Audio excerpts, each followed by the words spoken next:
하나님 말씀을 증거하도록 하겠습니다. 우리는 그리스도인으로서 우리 삶에 가장 중요한 것이 무엇이라고 생각을 합니까? 대부분의 그리스도인들이 자신의 필요가 구체적으로 채워지는 것을 가장 중요하게 생각을 합니다. 예를 들어서 좀 더 안정된 직장, 미래가 보장된 직장, 평생 살 집, 건강. 청년들 같은 경우 좋은 직장 다니며 좋은 배우자 만나서 결혼하는 것. 우리가 생각하는 것들이 다 이런 것들 아닙니까? 그러나 성경은 우리 삶에 있어서 가장 중요한 것은 하나님과의 관계가 막히지 않는 것이라고 말하고 있습니다. 우리에게 필요한 모든 것은 다 하나님으로부터 옵니다.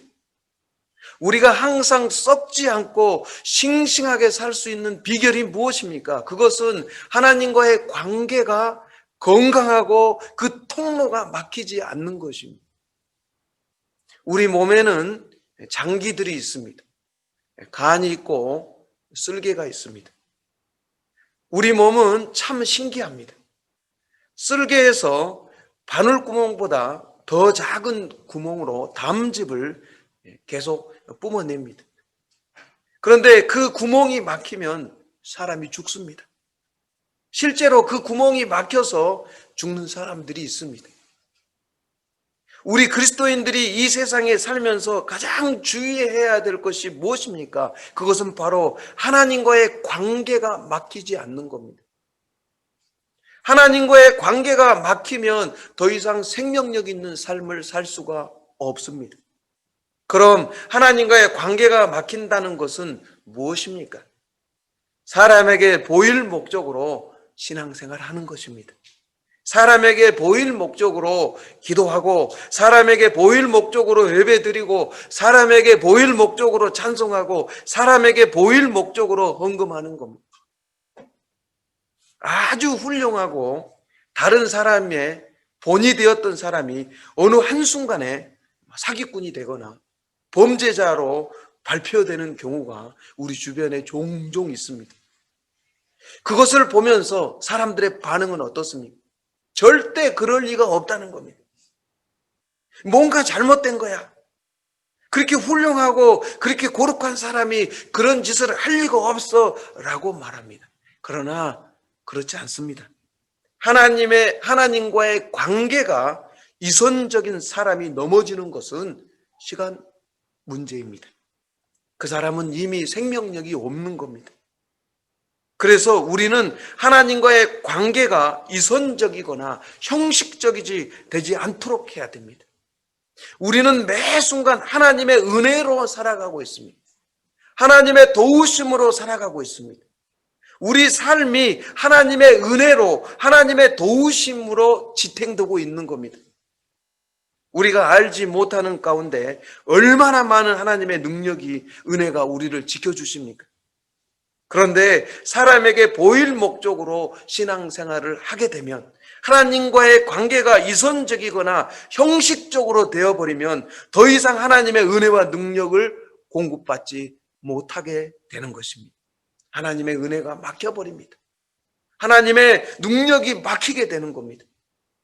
특히 사람에게 보일 목적으로 헌금을 한다는 것은 다른 사람에게 내가 얼마나 믿음이 좋은지 보일 목적으로 신앙생활을 하게 되는 겁니다. 다른 사람들에게서 저분 좀 봐. 저렇게 헌금을 많이 하는 것을 보면 저 사람은 믿음이 대단히 돈독한 분이셔. 우리 같은 사람은 도저히 흉내 낼 수도 없어 라는 말을 들을 목적으로 헌금을 내는 것입니다. 왜 이런 행위가 하나님의 은혜를 막습니까? 하나님은 우리의 중심을 보시기 때문입니다. 우리가 하나님 앞에서 실수하는 가장 큰 이유가 뭔지 아십니까? 우리도 하나님이 우리와 같은 줄 압니다. 사람은 눈으로 드러난 것만 가지고 말을 합니다. 속에 있는 것을 알지 못하니까. 그러나 하나님은 우리의 중심을 바로 보십니다.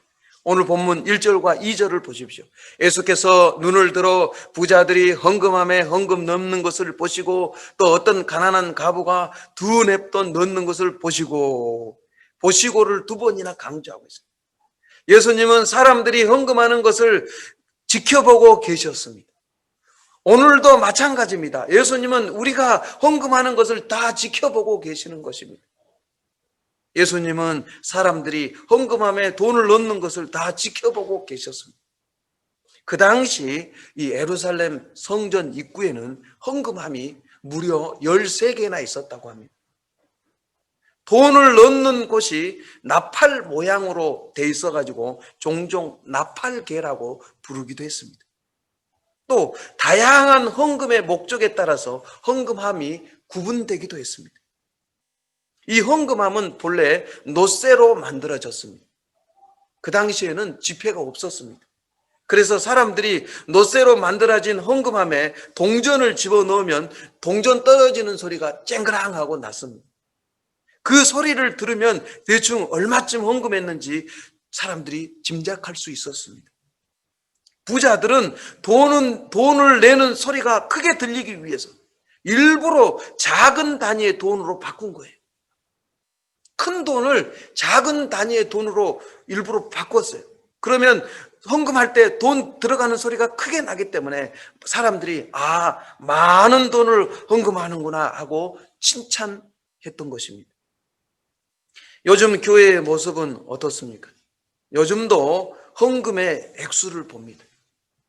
헌금의 액수가 얼마인가? 헌금의 액수가 많으면 참 대단하다고 칭찬합니다. 많은 교회들이 헌금한 사람의 명단을 주보에 기록해 놓습니다. 어떤 교회는 액수까지도 주보에 기록해야 한다고 합니다. 어떤 교회는 봉헌기도 시간에 헌금한 사람의 이름을 하나씩 부르며 축복해 줍니다. 작년에 제가 한국에 가가지고 어느 교회에서 예배를 드리는데 한 100명 정도 성도님이 되는 교회인데 목사님이 일일이 이름을 다 불러가면서 축복기도 해주는 거예요. 그래서 헌금 기도 시간이 제가 시간을 보니까 20분이 넘더라고요. 설교 시간하고 헌금한 사람 이름 불러주면서 축복해 주는 시간하고 비슷해요. 헌금 많이 한 사람의 이름을 부르면서 칭찬하면서 하나님이 몇 배로 갚아주실 것이라고 그런 얘기 많이 들어보셨어요. 우리 부흥회 가면 일일이 이름 불러가면서 기도해 주면서 하나님이 몇 배로 갚아주실 것이라는 말을 우리가 자주 들었습니다. 예수님 당시에 유대 부자들은 자신이 얼마나 많은 헌금을 하는지 다른 사람들에게 알리고 싶었어요.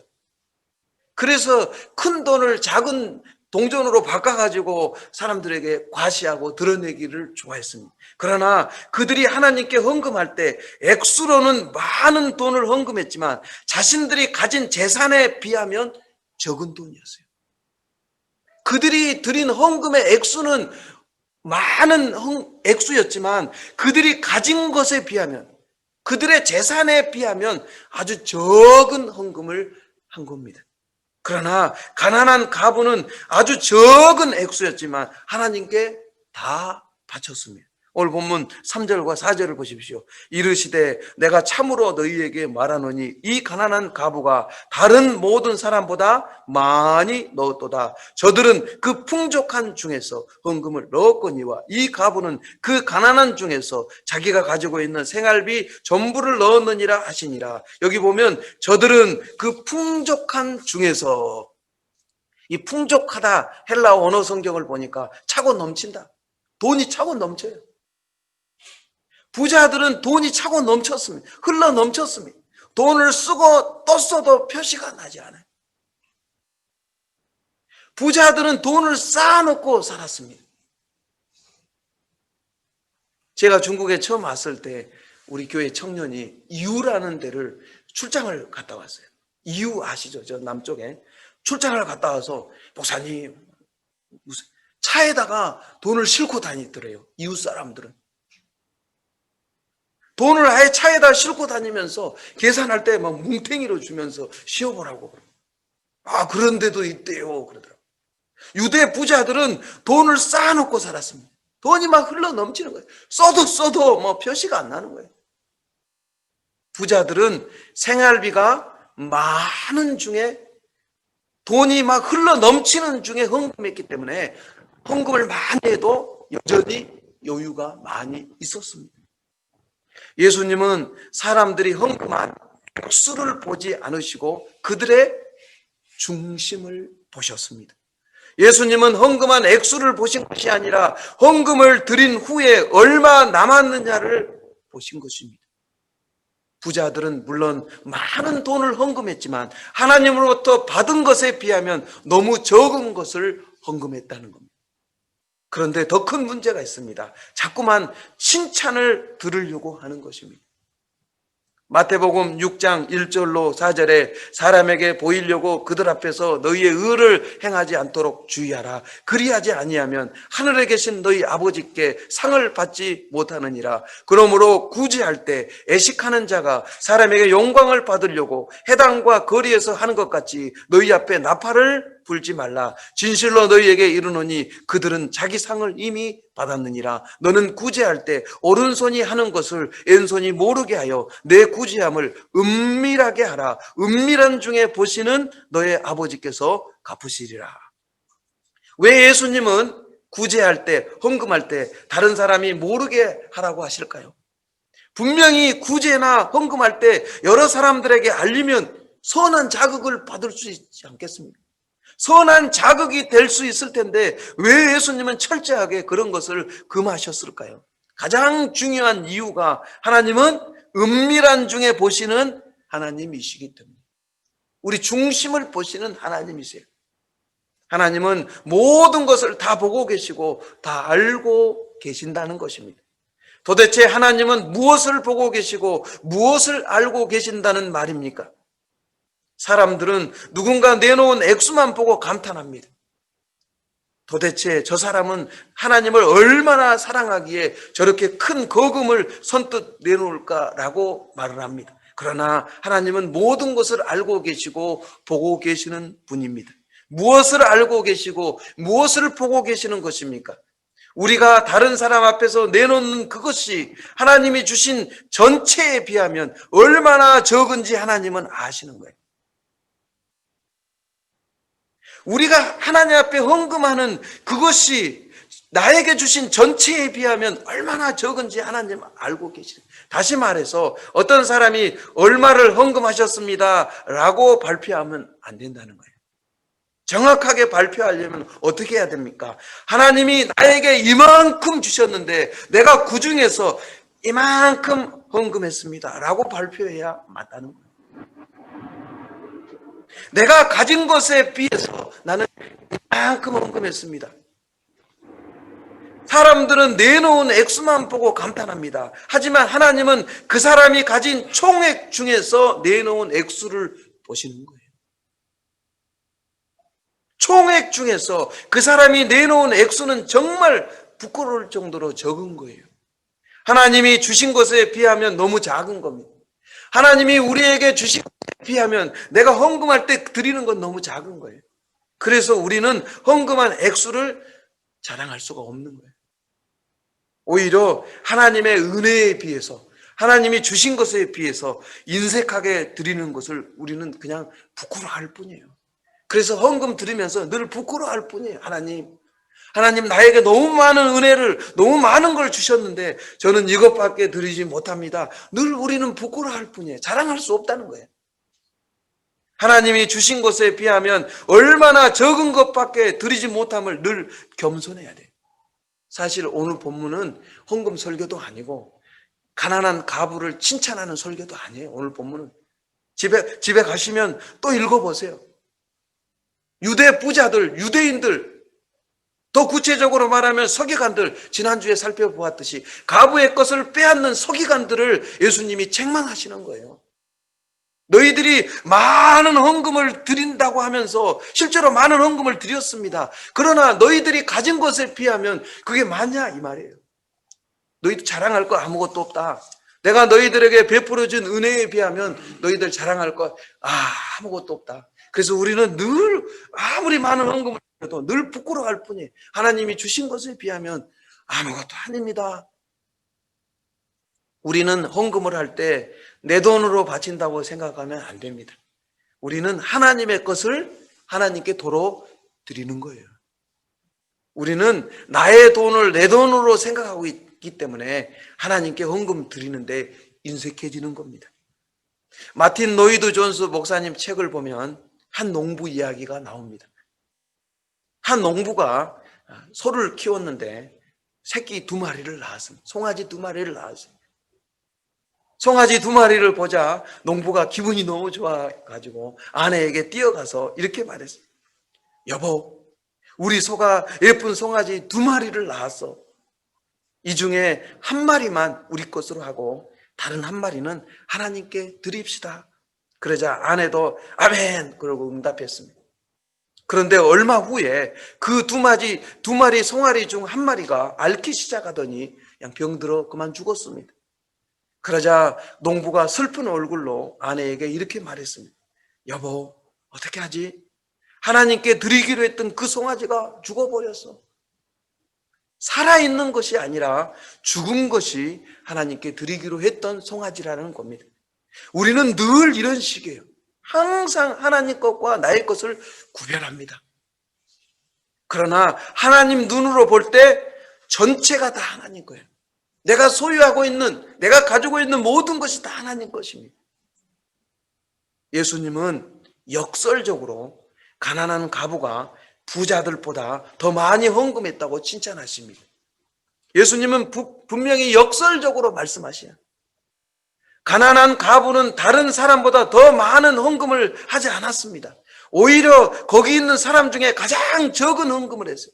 과부가 낸 헌금 2렙돈, 유대인들이 사용하는 가장 작은 단위의 동전이에요. 중국식으로 말하면 1원이나 마오 정도밖에 안 되는 거예요. 양콰이를 헌금한 거예요. 백보 양보에서 양파이라고 합니까? 200원밖에 안 되는 거예요. 아주 적은 돈입니다. 하지만 예수님은 가난한 과부가 헌금을 가장 많이 했다고 칭찬하십니다. 김동호 목사님 책 하나님의 군사를 보면 자신이 목회하면서 경험했던 얘기를 해주고 있습니다. 1991년 12월에 동안교회 담임 목사가 되었다. 담임 목사로 부임하면서 이삭 죽기 헌금을 실시했다. 그때 우리 교회에 독고 할머니 한 분이 계셨다. 그 할머니는 공장에서 일당을 받으며 일해 생계를 이어가는 정말 가난한 할머니이셨다. 그 할머니가 이삭 죽기 헌금을 하셨다. 한국 돈 11,000원 그리고 공장 하루 품삯이라고 쓰셨다. 그 다음 달에는 13,000원을 내셨다. 잔업을 해서 2,000원을 더 받았기 때문이라고 13,000원을 내신 이유를 적으셨다. 내가 목회하면서 받았던 헌금 중에 가장 큰 헌금이라고 생각한다. 죽을 때까지 그날 받았던 은혜와 감동은 잊지 못할 것이다. 예수님은 부자들의 많은 헌금보다 가난한 과부의 적은 헌금을 더 기뻐하셨습니다. 여기서 우리는 딜레마에 빠집니다. 도대체 헌금이란 무엇인가 하는 것입니다. 우리가 보통 생각하는 헌금은 뭡니까? 누가 얼마를 내든 일단 많이 거치면 좋은 것이 아닐까라는 생각을 해요. 예수님은 여기서 이 개념을 깨뜨려 버리십니다. 우리의 생각을 깨뜨려 버리십니다. 헌금은 하나님의 사업이나 교회의 사업을 위해서 사람들에게 많이 헌금하게 하게 해서 많이 거치는 것이 목적이 아니라는 것입니다. 가장 중요한 것은 헌금은 예배의 일부라는 겁니다. 다시 말해서 나의 몸을 바치는 것이고 나의 생활을 바치는 것이 헌금이에요. 우리 몸을 바치고 생활비나 번 돈 전체를 바치는 것입니다. 그것이 헌금입니다. 그럼 우리가 생활은 어떻게 하는 겁니까?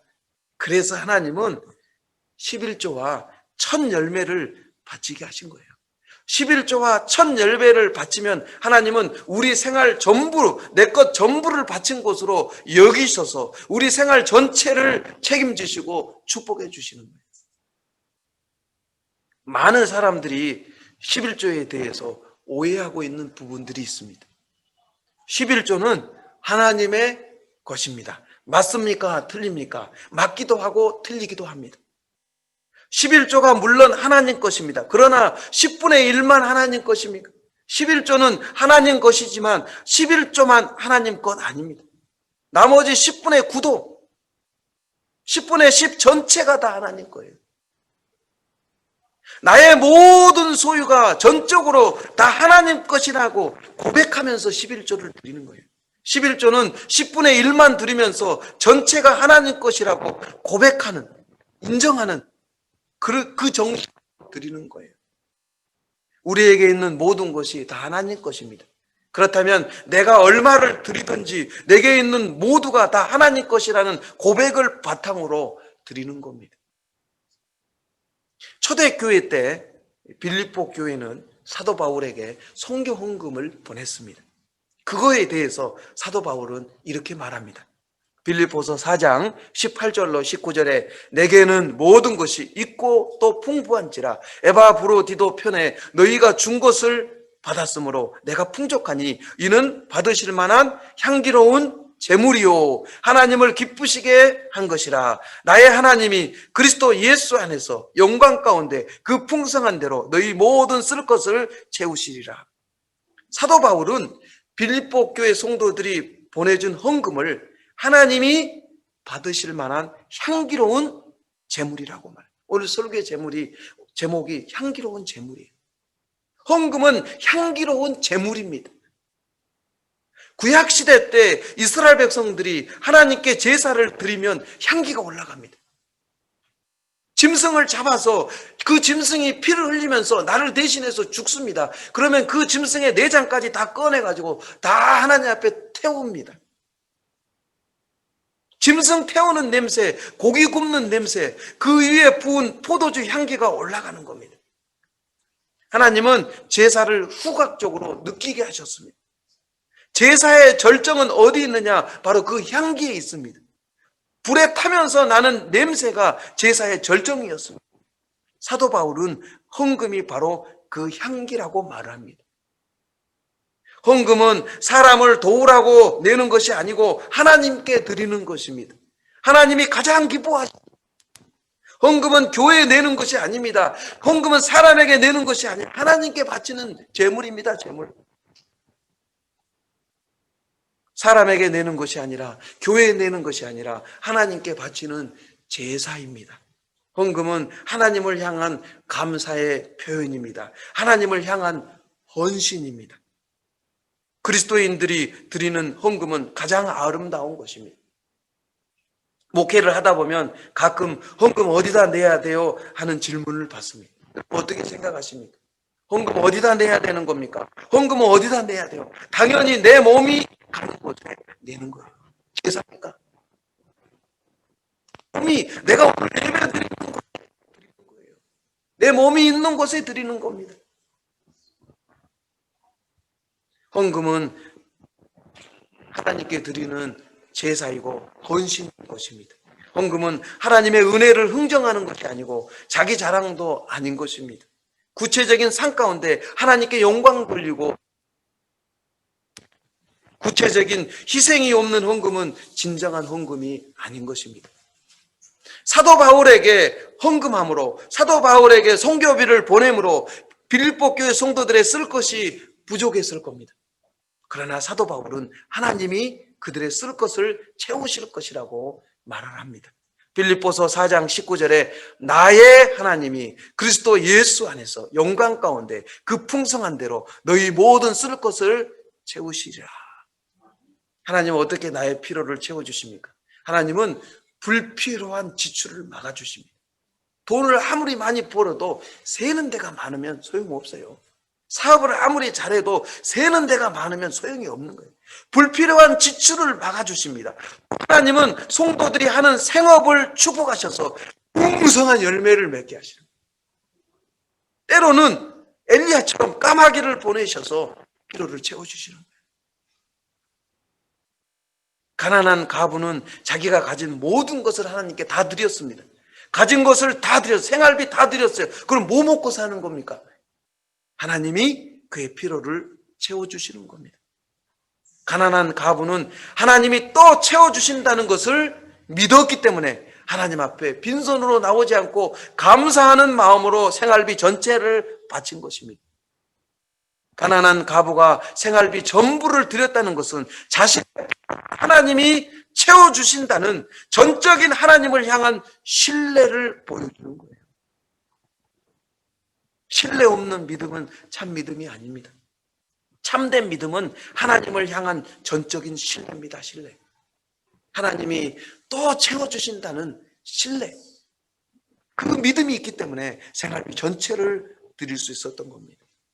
믿음은 신뢰입니다. 하나님을 향한 신뢰예요. 1900년 초에 블로딘이라는 세계에서 줄을 가장 잘 타는 사람이 있었습니다.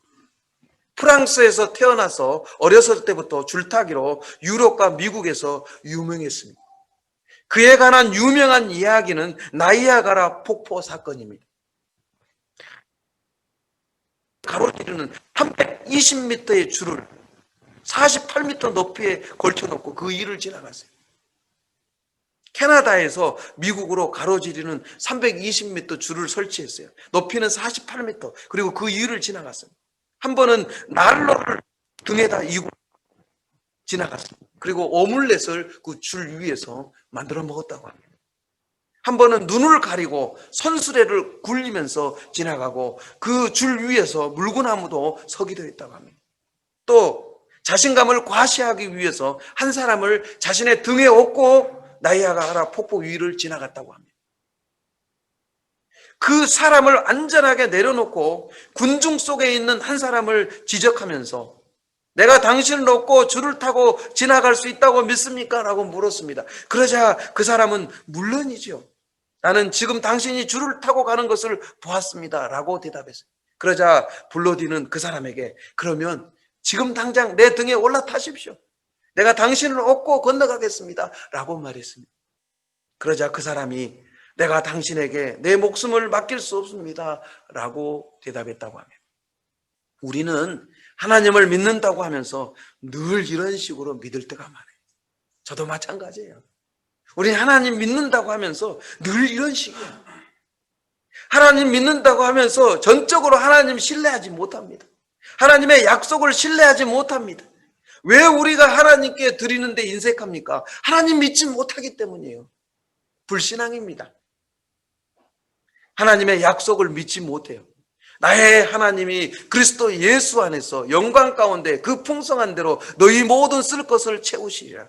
어떤 분은 빌립보서 4장 19절을 이렇게 읽더라고요. 나의 하나님이 그리스도 예수 안에서 영광 가운데 그 풍성한 대로 너희 모든 쓸 것을 채우시리라. 하나님은 신실하십니다. 하나님은 약속하신 것을 반드시 지키십니다. 왜 우리가 하나님께 인색합니까? 이 하나님의 약속을 믿지 못하기 때문에, 신뢰하지 못하기 때문입니다. 하나님을 전적으로 신뢰하는 사람만이 하나님의 풍성한 은혜를 경험하게 될 줄 믿습니다. 날마다 넘치도록 나의 피로를 채워주시는 하나님의 은혜를 경험하게 될 줄 믿습니다. 기도하겠습니다. 전능하시고 거룩하신 하나님, 우리가 가진 모든 것이 다 하나님 것임을 고백합니다. 우리가 많은 헌금을 드리는 것 같지만 하나님이 주신 것에 비하면 얼마나 작은지 모릅니다. 우리는 그것을 깨닫지 못하고 내가 이만큼 하나님께 많이 드린다고 자랑하고 싶은 마음, 드러내고 싶은 마음이 있습니다. 하나님이 주신 은혜에 비하면 얼마나 적은지 항상 겸손한 마음으로 하나님께 드리고 항상 겸손한 마음으로 신앙생활하는 성도들 되게 하여 주옵소서.